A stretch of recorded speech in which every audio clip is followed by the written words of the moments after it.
প্রেত কথা। এখানে গল্প নয়, ঘটনা শোনানো হয়। কি ইন্ট্রোটা দেখে চেনা চেনা লাগছে? সে তো লাগবেই, বিকজ দিস ইজ গৌরব তপোদার, যে ইনিশিয়ালি তার কেরিয়ার একজন singer, music composer, motivational speaker হিসেবে শুরু করলেও আজ তাকে তোমাদের মধ্যে বেশিরভাগ মানুষই তার প্রেত কথা চ্যানেলের জন্যই চেনো। সেই চ্যানেলটা ইতিমধ্যেই স্পটিফাইতে বাংলার 1 নম্বর এবং ইন্ডিয়ার টপ 10 পডকাস্ট চ্যানেলগুলোর মধ্যে অন্যতম। লাস্ট কয়েক বছরে এসে তার কেরিয়ারে যেখানে হাত রেখেছে সেটাই শোনা হয়ে গেছে, সেটা তার রেডিওতে কাজ করা হোক, কিংবা তার ভয়েস ওভার আর্টিস্ট হিসেবে কাজ করা, অথবা তার পডকাস্ট চ্যানেল এবং স্পটিফাই, বা তার মিউজিক ভিডিওস। এই সবকিছুতেই মানুষ তাকে পাগলের মতো ভালোবাসা দিয়েছে। তুমি এটা জানলে অবাক হবে যে তার এই সফলতা একদিনে আসেনি। যেখানে প্রথমে তার বাবার ইএমআই তে কিনে দেওয়া একটা মোবাইল থেকেই তার ইউটিউব জার্নি শুরু হয়। আমার বাবা আমাকে একটা ফোন কিনে এনে দিয়েছিল, যেই ফোনটা তোর ইএমআই তে কিনেছিল। সেই সময় বাবা ওই ফোনটা দিয়েছিল, ওই ফোনটা দিয়ে ভিডিও করে আমি তোর আজকে এই জায়গায়। ওই ফোনটা দিয়ে আমার ফার্স্ট ভিডিও, এবং ওই ফোনটা দিয়ে বাবার চাকরি চলে যাওয়ার পর ওই ফোনটার ভিডিও দিয়ে কিন্তু আমি ইনকাম করেছি। এবং সেখান থেকেই একের পর এক টোটাল 4টে সাকসেসফুল চ্যানেল এবং মানুষের তার প্রতি ভালোবাসা, এই সবকিছুই তাকে আজ এত সফল বানিয়েছে। বাট তার এই সফলতা দীর্ঘদিন স্থায়ী হলো না, কারণ মাঝে মধ্যেই তার বিভিন্ন কন্ট্রোভার্সিতে জড়িয়ে পড়া এবং ভূত প্রেতের মতো একটা সেন্সিটিভ টপিককে এত প্রচার করার জন্য তাকে অনেক ক্রিটিসিজম পেতে হয়েছে তার কেরিয়ারে। আর তাই এই সবকিছু দেখে আমার মাথায় কিছু প্রশ্ন আসে, যে যেখানে তার কেরিয়ার একজন মোটিভেশনাল স্পিকার হিসেবে শুরু করে তার চ্যানেলে 1.73 মিলিয়ন সাবস্ক্রাইবার গেইন করেছিল, সেখানে সেই চ্যানেলে আজ আর কোনো ভিডিও আপলোড করে না কেন সে? আর কেনই বা তার নতুন দুটো চ্যানেল, যার মোট সাবস্ক্রাইবার তার মেইন চ্যানেল থেকেও অনেক কম, সেখানে রেগুলার হরর স্টোরি আর হরর পডকাস্ট আপলোড করে যাচ্ছে কেন সে? সেটা কি শুধুমাত্রই বেশি বেশি ভিউজ আর বেশি বেশি রেভিনিউর জন্য, নাকি অন্য কিছু? আর তাই বেশি দেরি না করে আমি এই সমস্ত প্রশ্ন, যেগুলো আমি শিওর তোমার মনেও রয়েছে, সেই সব প্রশ্নের উত্তর খুঁজতে বেরিয়ে পড়ি। আর গৌরব তপোদারের পুরো ইউটিউব জার্নিটাকে অ্যানালাইজ করার পর আমি যেই সত্যিটা খুঁজে পাই, সেটাই এই ভিডিওতে ডিটেলস আলোচনা করেছি। আর তাই থাম্বনেল আর টাইটেলে ওরকম লেখার কারণটা জানতে হলে ভিডিওটা শেষ অবধি দেখো। গৌরব তপোদারের জন্ম 13 ডিসেম্বর 1994 সালে কলকাতার পাটুলিতে। আর তুমি এটা জানলে অবাক হবে যে নাকতলা হাই স্কুল থেকে তার স্কুল জীবন কমপ্লিট করার সময় সে বড় হয়ে একজন ঐতিহাসিক হওয়ার স্বপ্ন দেখেছিল। ছোটবেলায় কি ভেবেছিল কি হবে বড় হয়ে? ছোটবেলায় আমার এটা একটা মজার গল্প আছে। ছোটবেলায় সবার প্রথমে আমি ভেবেছিলাম আমি ঐতিহাসিক হব। বাট ধীরে ধীরে স্কুলের বিভিন্ন ইভেন্টে তার গাওয়া গান তার ফেলো স্টুডেন্টদের এবং বাকি সবার ভালো লাগতে শুরু করে। আর তাই সে গান গাওয়ার মাধ্যমেই ভবিষ্যতে একজন স্টার হওয়ার স্বপ্ন দেখা শুরু করে। এরপর সে কলকাতার সুরেন্দ্রনাথ কলেজ থেকে কম্পিউটার সায়েন্সে অনার্স নিয়ে তার কলেজ জীবন কমপ্লিট করে। এন্ড কলেজের সাথে সাথে সেই সময় সে একটা ব্যান্ডের সাথেও যুক্ত হয়, যাদের নাম ছিল প্রত্যাশা আর ব্লিড বং, যেখানে সে রীতিমতো নিজের লেখা ও সুর করা গান পারফর্ম করত। এবং সেই গানের মাধ্যমেই সে সেই সময় বিভিন্ন ব্যান্ডের কম্পিটিশনেও জিতেছে। বাট এত সব কিছু করার পরেও তার গান গাওয়ারই প্যাশনটা যেন কোনোভাবেই তার প্রফেশনাল হয়ে উঠছিল না সেই সময়। এরকম ভাবে চলতে চলতেই সেই সময় তার পরিচয় হয় সৌরভ দত্তের সাথে, যিনি সেই সময় ওয়েস্ট বেঙ্গলের বেশ কয়েকটা পপুলার ফেসবুক পেজের মালিক ছিলেন, যার মধ্যে হাসির পাসওয়ার্ড, মনের ডায়েরি বেশ পপুলার ছিল সেই সময়, যেখানে তারা মোটিভেশন, প্রেম রিলেটেড কন্টেন্ট পাবলিশ করতো তাদের পেজ থেকে। আর সেই সময় গৌরব তপোদারের গানের গলা শুনে বেশ পছন্দ হয় তাদের। আর তাই তারা গৌরবকে জানায় যে ইউটিউব বলে একটা প্ল্যাটফর্ম আছে, যেখানে ভিডিও আপলোড করলে টাকা পাওয়া যায়। তারপর আমার পরিচয় হয় এক দাদার সাথে, ওর নাম হচ্ছে সৌরভ দত্ত। তো সৌরভ দা তখন আমাদের ওয়েস্ট বেঙ্গলে বেশ কিছু পপুলার পেজ ছিল সেই সময়, বেশ কিছু পপুলার পেজের মধ্যে মনের ডায়েরি, ওরা একটুখানি ধরো মোটিভেশনাল কিছু কথাবার্তা, প্রেম রিলেটেড কথাবার্তা লিখতো। হাসির পাসওয়ার্ড, ওটাও সৌরভদার ছিল। সৌরভদার কাছে তখন আমি শুনলাম যে ভাই একটা নতুন জিনিস এসছে, যেখানে ভিডিও দিলে টাকা কামানো যায়। কি এমন জিনিস? বলছে ভাই ইউটিউব। হ্যাঁ, আমি দেখেছি। আর তাই তারা তাদের মনের ডায়েরি চ্যানেলে গৌরব তপোদারের ভয়েসের সাহায্যে একটা সিরিজ স্টার্ট করতে চায়, যার নাম ছিল ডায়েরি অফ সাসপেন্স, যেখানে তারা বিভিন্ন ভৌতিক বিষয় নিয়ে আলোচনা করত, যেমন কলকাতার টপ 10 মোস্ট হন্টেড প্লেস এসব। Hello everyone, welcome to our channel মনের diary and you are watching diary of suspense.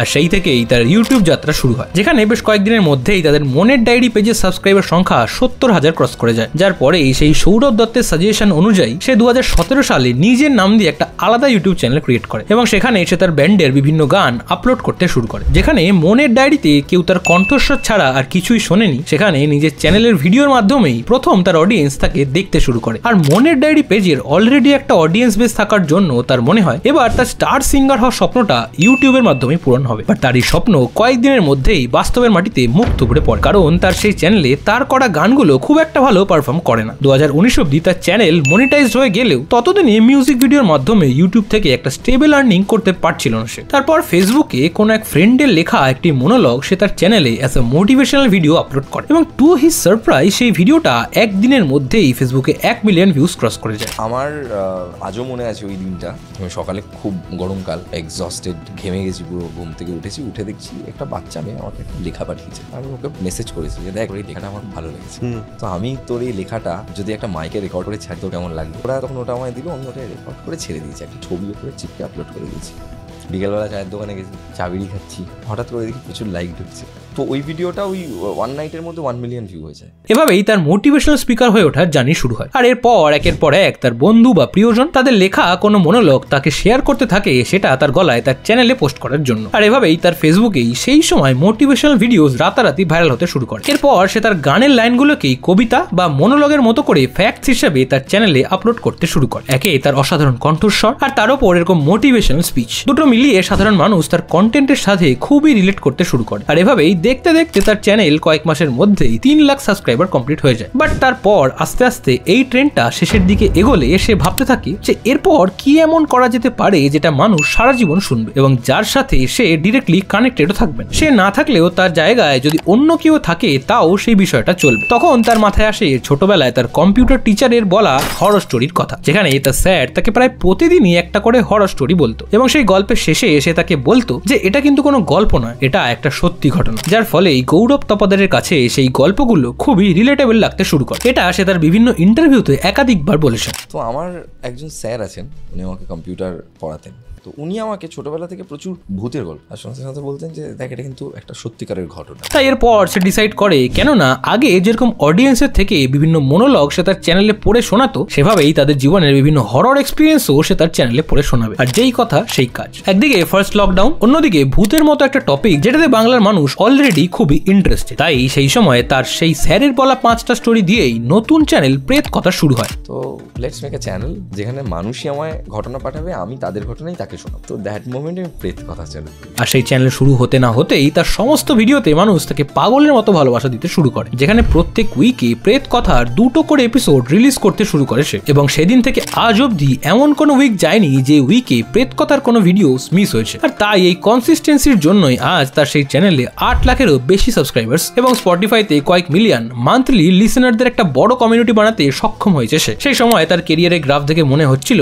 যে সে বাংলার বড় বড় ক্রিয়েটারদেরও ছাপিয়ে যাবে। বাট তার এই ভাবনা আরো একবার বাধাপ্রাপ্ত হয়, কারণ সেই সময় শুরু হয় তার সিনেবাপ নির্ময়ের সাথে কন্ট্রোভার্সি, যেখানে 2022 সালের মে মাসে বাংলার পপুলার ক্রিয়েটারদের দাদাগিরিতে একটা এপিসোডে ডাকা হয়। বাট কোনোভাবে সেখানে একজন কম সাবস্ক্রাইবারওয়ালা ক্রিয়েটারকে দেখে বাংলার বেশ কিছু ক্রিয়েটার দাদাগিরির টিমের উপর ক্ষোভ প্রকাশ করে। আর সেই বিষয় নিয়েই তাদের মধ্যে একের পর এক রিপ্লাই ভিডিওর মাধ্যমে শুরু হয় এই কন্ট্রোভার্সি, যেটা কয়েক সপ্তাহ ধরে চলে। এবার আবারও সবকিছুই নর্মাল হয়, সবাই আবার কন্টেন্ট ক্রিয়েশনেই ফোকাস করতে শুরু করে। সেই সময় সে তার ব্লগ চ্যানেলে হরর পডকাস্টও শুরু করে, মানে যেখানে এতদিন তার সাবস্ক্রাইবাররা তাকে গল্প লিখে পাঠাতো, সেখানে এইবার তার ব্লগ চ্যানেলে তার সাবস্ক্রাইবাররা তার সামনাসামনি এসে নিজেদের মুখ থেকে ভূতের গল্প শোনাতে শুরু করে। সবকিছুই ভালোই চলছিল তার জীবনে। 4টে চ্যানেল মিলিয়ে মিলিয়ন্স ভিউজ, স্পটিফাইতে মিলিয়ন লিসনার, এই সব কিছু মিলিয়ে বেশ সাকসেসফুল হয়ে ওঠে সে। বাট তার এই ভালো সময় আরো একবার বাধাপ্রাপ্ত হয়। তবে এবার কারোর সাথে কন্ট্রোভার্সি নয়, বরং এবার তার রিলেশনশিপ নিয়ে। তার কয়েক বছরের রিলেশনশিপ এই সময় কোনো কারণে ভেঙে যায়। বাট সারপ্রাইজিংলি সেই ঘটনার কয়েকদিনের মধ্যেই তাকে অন্য একজনের সাথে বিবাহ সম্পর্কে আবদ্ধ হতে দেখা যায় সোশ্যাল মিডিয়াতে, যার পর তার নিজের সাবস্ক্রাইবাররাই তাকে ক্রিটিসাইজ করা শুরু করে। আর সেটা তার সেই সময় রিপ্লাই ভিডিওর কমেন্ট বক্স দেখলেই বোঝা যায়। আর সবকিছুই তাদের পার্সোনাল ব্যাপার, so we will respect that. যেখানে এই একটা ঘটনার পর তাকে বিভিন্ন ক্রিয়েটার থেকে শুরু করে তার সাবস্ক্রাইবার সবাই তাকে দোষারোপ করতে শুরু করে। আর এটাই যে তার সাথে হওয়া শেষ কন্ট্রোভার্সি ছিল এমনটাও কিন্তু নয়, কারণ রিসেন্টলি দ্য লয়াল বেঙ্গলের একটা পডকাস্ট নিয়েও তার সাথে কন্ট্রোভার্সি চলছে, যেখানে তার এক টিম মেম্বার পর্নের সাথে জড়িত বলেও শোনা যায়। আর এসব ছাড়াও মাঝে মধ্যেই তার ভূতের স্টোরি বা পডকাস্টের সাথে বাস্তবের মিল না পেলেও তাকে ক্রিটিসাইজ হতে হয়। আরে ভাই অদ্ভুত ব্যাপার, এই পঞ্চবটী শ্মশানে আসার পর থেকে একটা শট আমি নিতে পারছি না। এখানে সমস্ত শট আমার ব্লার হয়ে যাচ্ছে কেন? দেখো তুমি, পুরো ব্লাড। যাচ্ছে দেখ ধোঁয়ার মতন কিছু একটা যাচ্ছে। Exactly. ভালো করে দেখ। এখন তুমি আমাকে প্রশ্ন করতেই পারো যে গৌরব তপদার সবসময় তার গল্পের শুরুতে বলে যে টেক ইট লাইক এন্টারটেনমেন্ট। সে কখনোই ডিরেক্টলি তার বলা গল্প কাউকে বিশ্বাস করতে বলেনি। বাট তুমি যদি তোমার মস্তিষ্কে একটু জোর দাও তাহলে তুমি বুঝতে পারবে যে সে তার ইন্ট্রোতে বলে এখানে গল্প নয় ঘটনা শোনানো হয়, যেটা সে তার গল্পগুলোকে আরো বিশ্বাসযোগ্য করার জন্যই বলে। কিংবা সে নিজের মন গড়া গল্পও বলে না, সে তার সাবস্ক্রাইবারদের পাঠানো তাদের রিয়েল লাইফের ঘটনা শোনায়, যেটাই আরো স্ট্রং আর বিলিভেবল বানায় সেই গল্পটা। আর এর থেকেও বড় কথা হলো সে তার ভ্লগ চ্যানেলের পডকাস্টেও বিভিন্ন ফেমাস ফেসদের গেস্ট হিসাবে এনে তাদের থেকে তাদের রিয়েল লাইফে ভুতুরে এক্সপেরিয়েন্স শেয়ার করতে বলে, যাতে সেই সমস্ত গল্পগুলো আরো রিলেটেবল লাগে। তাহলে তুমি এখন আমাকে বলতেই পারো যদি সত্যি সেরকম বিশ্বাসযোগ্য গল্প বলে তাতে প্রবলেমটা কোথায়? প্রবলেমটা হলো with great power comes great responsibility. যেখানে তার মতো একজন বড় ক্রিয়েটার দিনের পর দিন এই ভূত প্রেত বশীকরণ এসব প্রমোট করে যাচ্ছে, যার ফলে তার অডিয়েন্সের কিছু পার্সেন্টেজ সেটাকে সত্যি বলে মনে করে, যার ফলে গ্রাম থেকে শহরে আরো বেশি করে কুসংস্কার ছড়িয়ে পড়ছে, যার ফলে আজও কালো বিড়াল রাস্তা কাটাটাকে অশুভ বলে মনে করা হয়। কিংবা কুসংস্কারের জেরে বাল্যবিবাহ, নরবলির মতো ঘটনা আজও ঘটে চলেছে দিনের পর দিন। শতক একবিংশ, কিন্তু কুসংস্কার মধ্যযুগীয়। দীর্ঘদিন ধরে চলে আসা কুসংস্কারের হাড়িকাঠে ফের বলি এক নিরাপরাধ প্রাণ। কত মানুষ যে আজও কুসংস্কারের নাগপাশে আবদ্ধ তা আরও একবার চোখে আঙুল দিয়ে দেখিয়ে দিল নদিয়ার গাংনাপুর। স্রেফ পরিবারের অজ্ঞানতা এবং অন্ধবিশ্বাসের বলি দুই বোন। এমনটাও কিন্তু নয় যে তার নর্মাল পডকাস্টে ভিউজ আসতো না। যেহেতু হি ইজ ব্র্যান্ড, তাই সে যেটাই করবে সেটার সাহায্যেই সে একটা লার্জ অডিয়েন্সকে ইনফ্লুয়েন্স করবে, and that is a problem. আর এসব করার মাধ্যমে সে তো বেশি বেশি ভিউজ আর রেভিনিউ নিয়ে চলে যাচ্ছে, বাট অতি সাধারণ মানুষরা এই সব কিছুকে সত্যি ভেবে তাদের জীবনটাকে এসবের উপর ডিপেন্ডেন্ট করে তুলছে। আর এমন কোনো ক্রিয়েটার নেই যে গৌরব তপদারের ক্লোজ নয়, যারা তার ভালো খারাপ সবসময় তার পাশে থেকেছে। যেভাবে সে তার 4টে চ্যানেলের সাহায্যে বাংলা ইউটিউব কমিউনিটি একটা কন্টেন্ট এম্পায়ার সৃষ্টি করেছে, সেভাবেই আমার মতে তার অসাধারণ কণ্ঠস্বর আর এত অডিয়েন্স বেস আর এত ক্রিয়েটর কানেকশনের সাহায্যে সে আগামী দিনে বাংলাতে আরো ইম্প্যাক্টফুল কিছু করতে পারে বলেই আমার বিশ্বাস। And that is why Gourab Tapadar is smarter than you think. আর এই ভিডিওটা বানানোর উদ্দেশ্য তাকে একেবারেই ছোট করা নয়, বাট অ্যাজ আ ফ্যান তার থেকে আমার এবং বাংলার আরো অডিয়েন্সের জন্য আরো ইম্প্যাক্টফুল কিছু ক্রিয়েট করার জন্যই বানানো। কারণ যদি ভগবান বলে কিছু থাকে তবে ভূতও আছে বলেই আমার বিশ্বাস। কারণ একটা হলো পজিটিভ এনার্জি আর একটা নেগেটিভ এনার্জি। আর সায়েন্সের মতে যেহেতু এনার্জির কখনো সৃষ্টি বা ধ্বংস করা যায় না, শুধু রূপান্তর করা যায়, তাই এই দুটো এনার্জি আমাদের আশেপাশে থাকাটাই স্বাভাবিক। বাট এত লার্জ স্কেলে সেটার প্রচার হওয়াটা ঠিক নয়, যেখানে কারো লাইফ এটার ইম্প্যাক্টের কারণে নষ্ট হয়। আর তাই তুমিও যদি সেই সমস্ত হরর ভিডিওগুলোকে অ্যাজ এন্টারটেনমেন্টই নাও, তাহলে please take my video as entertainment. তোমার এই বিষয়ে কি মতামত সেটা কমেন্ট বক্সে জানাতে ভুলো না। আর ভিডিওটা ভালো লাগলে ভিডিওটাকে লাইক শেয়ার করার পাশাপাশি চ্যানেলটাকেও সাবস্ক্রাইব করে দিও। আর তুমি এটা জানলে অবাক হবে যে এই সেম জিনিসটা দিনের পর দিন বাংলা পডকাস্টে হয়ে আসছে। তাই বাংলা পডকাস্টের আসল সত্যটা জানতে হলে এখানে ক্লিক করে চলে আসো। তোমার সাথে আমার দেখা হচ্ছে ওখানে। টাটা।